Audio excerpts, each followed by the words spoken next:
Hello gamers, and welcome to the beginning of my preview content for Tribute to Normandy 44, the new Steel Division 2 DLC with 14 new divisions.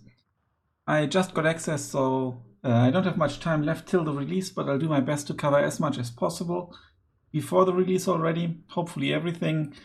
As per usual, I will cover all the divisions, give you an overview focusing on the new units in particular that I've identified in advance, and then there will be like a deck building attempt in a second video for the division, and then a fight against another division. And I'm going to go along the lines of the versus dev diaries. So I'm going to start with in total there are 14 new divisions, so quite a lot to cover. And also check out Attack Power, SD League and Vulcan. They've already covered everything as well, and you can see some actual strike team action going on there with proper fights as well. So definitely check that out as well. And thanks a lot for sticking to this video as well, hopefully. Okay, there we go. Okay, fourth Armoured Division was one of the first light American tank divisions, was supposed to be quick. You can pause if you want to read everything. And there's a bazooka-equipped Piper. That's quite funny. And obviously this is also showing with the new patch. The new patch changes quite a bit. In particular the retreat mechanic. So you take more damage. The Bren is buffed. Wreck Panthers are a bit cheaper. You get more Pumas, but they are more expensive and have APCR and so on and so forth. So quite a lot of changes. But I will cover the divisions. And I just included the preview build notification here at the bottom. Okay, let's dive right in. And as you can already see, you get quite a few tank slots, lots of support slots. Till the 5th slot is quite cheap. Infantry okay-ish, could be worse for a tank division. Reckon very cheap. Anti-tank, workable. Not so much, but 2 slots can already be enough. Quite some cheap artillery slots and limited but cheap air slots. Let's start with the infantry tab. You get the armored rifles with the bazooka, and I can already tell you that I didn't identify any new units in the infantry tab. And you get the leader SMG, 2 cards of rifle bars, and you also have all those nice and juicy half-track options here. And half-tracks are presumed to be more effective now, even more effective against retreating units, and give them some killing power rather than just suppressing. Just in apostrophes, of course.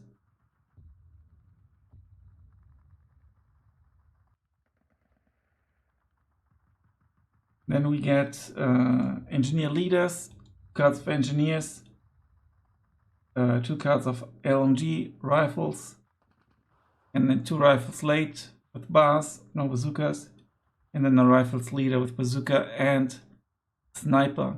8-man, quite beefy, quite nice. There's not much face locking going on. I mean, a little bit here for the leaders and stuff. But overall, no face locking, and as you can see, there's no dedicated CQC unit. That's a bit of a bummer, of course. Reckon tab, no new units, but for example, the Bantam is only, I think, in Task Force 45 so far. So that's quite funny. Then Reckon, and Reckon squad, but you have your 30 cal Jeep. You've got the M20, the M3 Scout. So you get some nice options here. And you get 3 cards as well of the Scouts, 20 points, 4-man squad. But they are forced that, so you can only bring less. Cavalry Scouts, really good unit, 6-man, bazooka and smoke, fantastic unit. Really annoying to play against. They have a little bit less options. You probably bring them in the fast transport truck, at least if you want to bring them in A phase. M5A1 Recon, this little Stuart tank. Enormous tank actually got buffed, so the price was reduced to 25 here. For the Recon it's still 30 points, but maybe it was 35 before, I'm not sure. You get 3 cards of M8s, so wow. And there will be even more M8s in the tank tab. There will also be some new units here. So you get a Stuart leader basically. You get the Stuart, and then you get an M8 cavalry armored car in here as well, as if you don't have enough armored cars already. So you can really build a deck that around, you know, high speed armored car rush basically. They are super fast, 90 kilometers per hour. And if you have enough of them, you can side shot lots of tanks.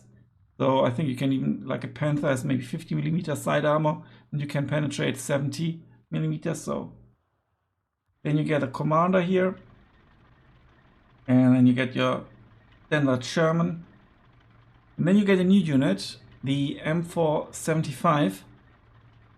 Basically, it's a Sherman, but 10 point more expensive, and the reason is the increased armor on both fronts and sides. So it goes up from 90 to 110, and that's quite cool. Same speed, so this is a really good one. And as you can see, availability is slightly worse, but this is pretty cool. And then you get a leader variant as well, even here with some nice painting, a paint job across the logo. Yeah, a Native American Tonto. I don't know why it says Tonto, because Tonto is idiot in Spanish. Is that the joke maybe? Oh, I don't know what it is. Then you get an M4A3. That's basically W, and that's basically slightly worse. You have less armor, a little bit, but you have a few more AP shells. Availability 7 in B phase, and this one is only 6, so you get slightly better availability. And you get the Rhino, 120mm front armor, but only available in A phase. And then you get the M4A176. Oh, I haven't checked. According to my notes, it's not new, but it actually might be. And yeah, 130mm penetration, which is really nice, more than this shitty 90mm. Thing is, some of these units, like all those 75 units, they are also in the new Division 4th Canadian Armored. So they are not unique to this division, they are just kind of new. Support tab, there will be one interesting new unit, and then you get your fort, your flamethrowers in a fort. You have your Brownings variants. You have a 50 cal. No, it's not a 50 cal, but it's a heavier machine gun. You get the M8 Scott, which you might not actually take because you have some better options. You have a command M8, lots of M8s everywhere. You have supply trucks. You have slightly armored supply trucks, which is already pretty cool.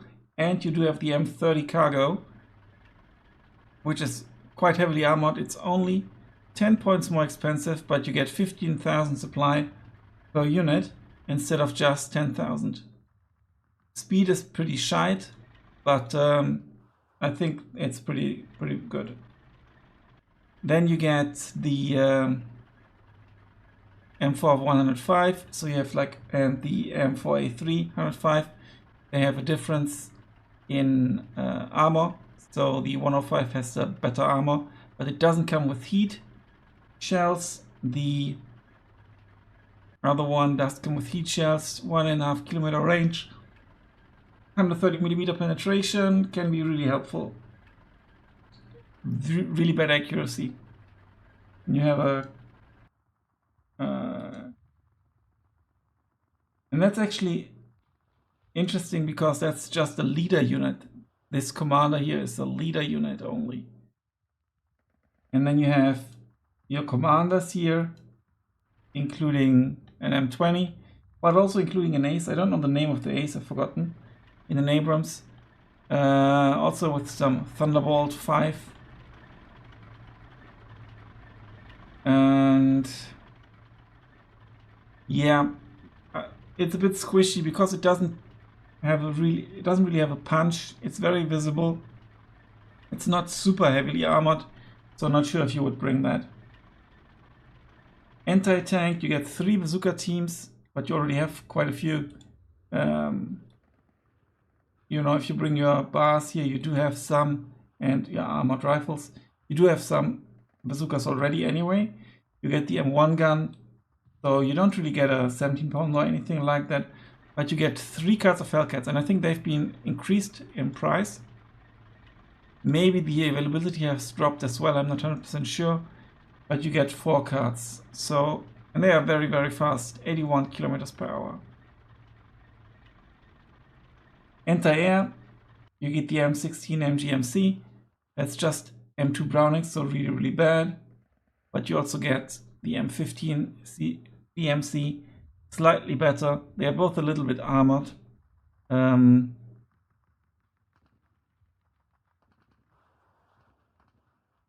Yeah, so I guess you would go for this one all the way. In the artillery tab, you get spotters, 60mm mortars, 3 cards. You get your artillery leader, 81mm mortars with a radio. Then you get the M7, super nice because it's armored. And you get basically this mortar, slightly armored mortar car. You get the M1, and that M1 is on the new card. I'm not quite sure why. Maybe it's because of the transport, and that it has a different transport than the other ones. That's possible. And you get the M12 GMC. Is that a long term? It might be, I think that's a long term, right? Or is it this one? No, it could be a long term. I'm not 100% sure. On the wheels, rather rare unit. And then you have one off map that you can bring in. The tank gun is just decorative, so you just have 3 MG guns. Air, you get Rosie the Rocketeer, and unfortunately it's double vetted. I mean, it's got excellent agility, but it's very bad resilience, and everyone will shoot it down, and it's just a unit on the card, which is very unfortunate. More like a meme unit. Then you get a Marauder, closely supported, flies like a brick, I think. You get the more viable Recon option because it's really fast. Also a very rare unit. And then you get 2 Marauders with different bomb loadouts, and the one with the 6 227 kilogram bombs is actually a new loadout that you find in this division and also in 4th Armored Canadian. You get P-47Ds, medium payloads as a fighter variant, the already known Black Widow from Group Mordo D, if I recall correctly. Really cool plane, but doesn't come till sea phase. P-47D, napalm, or that you don't get an A phase, so no napalm cheese in the opening. Then a heavy fighter bomber and a tank buster, P-47D. Really nice division. I think it has okay infantry for a tank division and lots of interesting armored options. And yeah, the one thing it's lacking a bit is a 2K range tank, because also the Hellcats only have 1750 meter range. APCR a bit more. You get to the 2K, but not many shells. So that's maybe a bit a weak spot. But you do have 2K HE. Very good recon as well. You can play it very aggressively and fast. Yeah, I think this is going to be a very interesting division. In particular, I think for 1v1, because you like super heavy tanks, but it's obviously also viable in multiplayer other than 1v1. Okay, my favorite unit of the deck is obviously this unicorn unit, the Rosie the Rocketeer. I need to Google the story behind that plane. It's quite funny. I will use that as for the screenshot. And yeah, thanks a lot for watching, guys. See you in the next video. Until then, bye for now.